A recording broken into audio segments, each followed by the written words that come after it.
Thank you everyone for joining us. It's truly an honor and a privilege to have you here with us.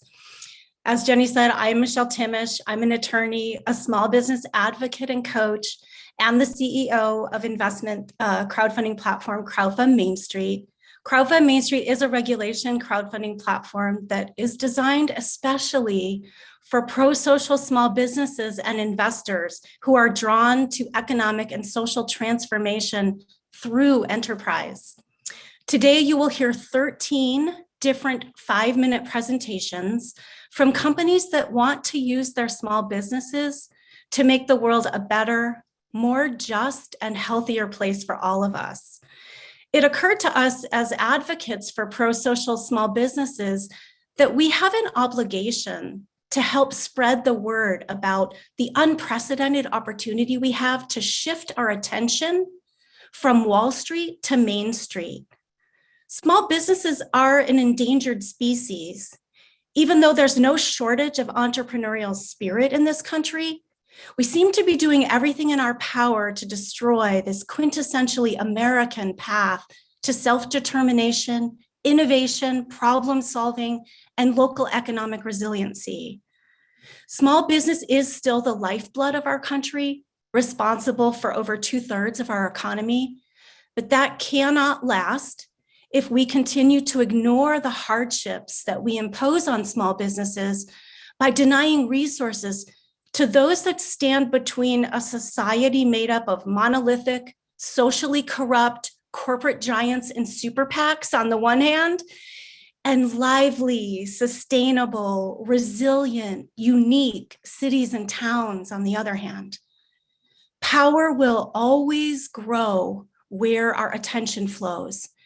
Wall Street represents less than 1% of all the businesses in our country. So why does it get all the attention? Because Wall Street represents such a small portion of businesses in this country, we can't keep using the health and stability of the public markets as a measure of how the real economy is faring.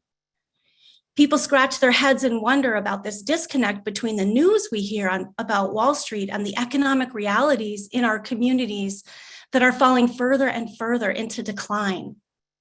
We know from the experience of the pandemic that too many beloved small businesses have been lost. We want to shed light on this reality so that we can build a community of people who are ready to step in as fellow advocates and change makers to protect the American dream.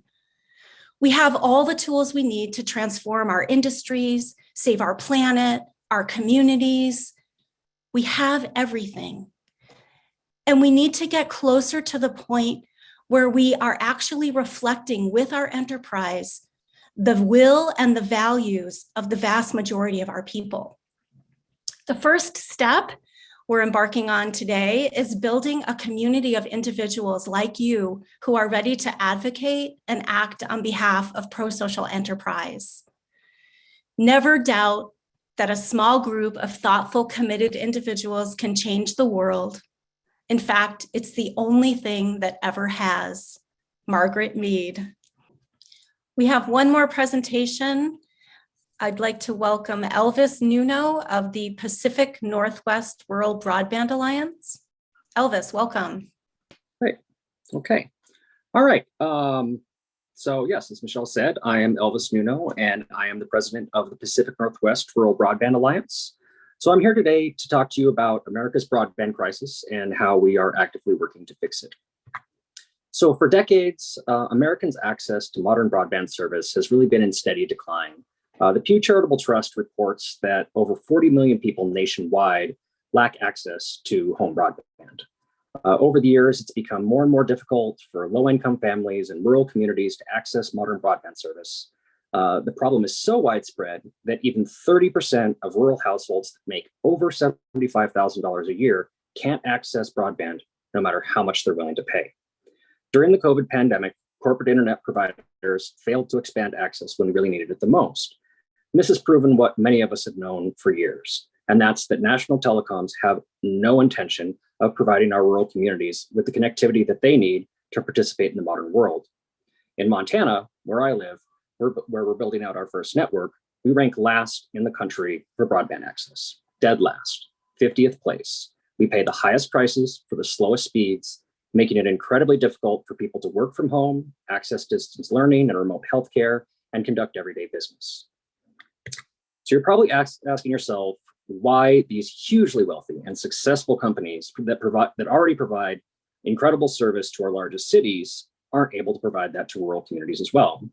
The root of the problem is that big telecoms work on an outdated, antiquated, and inefficient business model that requires massive amounts of capital to build towers, lay fiber on the ground, and operate extremely expensive and vastly complex back-end billing and management systems that in many cases cost more than the actual network that's delivering service to their customers.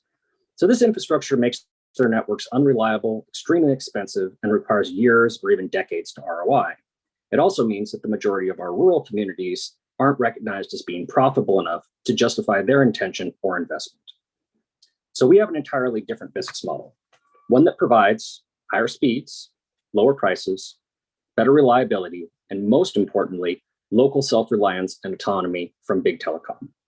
We achieve this by connecting directly to pre-existing dark fiber to bring broadband to underserved homes using a proven and innovative wireless technology that beams broadband directly from house to house using small and discrete antennas that attach to people's homes, businesses, and other pre-existing structures.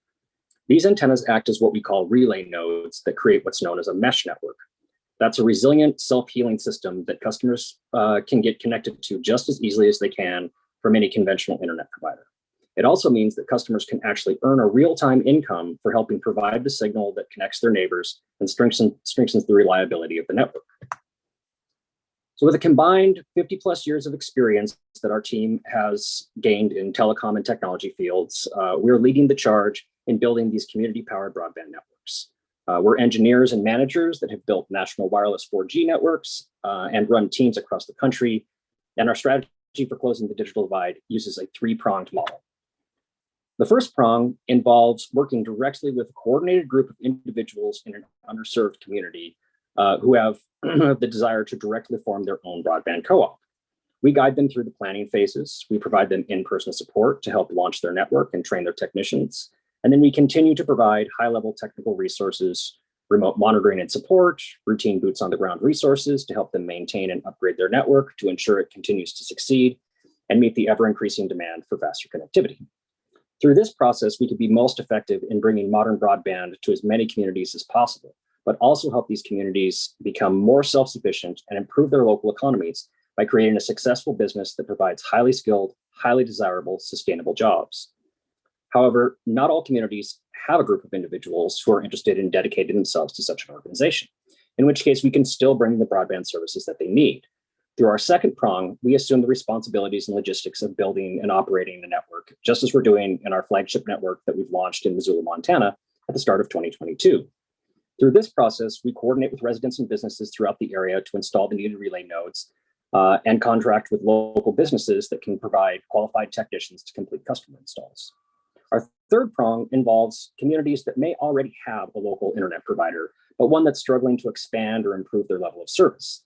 So in this instance, we work directly with that provider to integrate this mesh networking technology into their existing infrastructure so that they can reach areas that they've historically been unable to connect and improve on the speeds and reliability of their service overall. So using these three strategies, we can meet each community at their level and greatly amplify our work and deepen our impact. Fixing rural America's digital divide is exciting and really important work. It's our hope that you'll take time to speak with us further and learn about how you can become a part of helping us bring more of our friends and neighbors online. Thank you. Thank you. And finally, we have a question for Elvis at Pacific Northwest.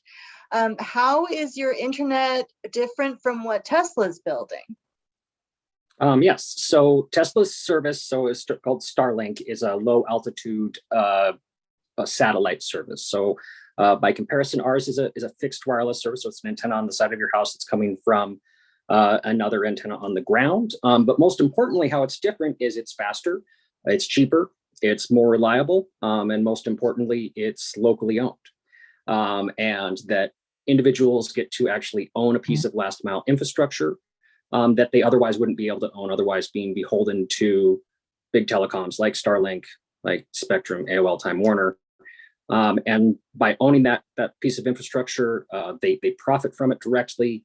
They earn cheaper service. We're able to service more areas, and most importantly, that money for service fees and everything is staying inside the local economy, as opposed to going into Elon Musk's pocketbook, which I think he's probably doing all right about now.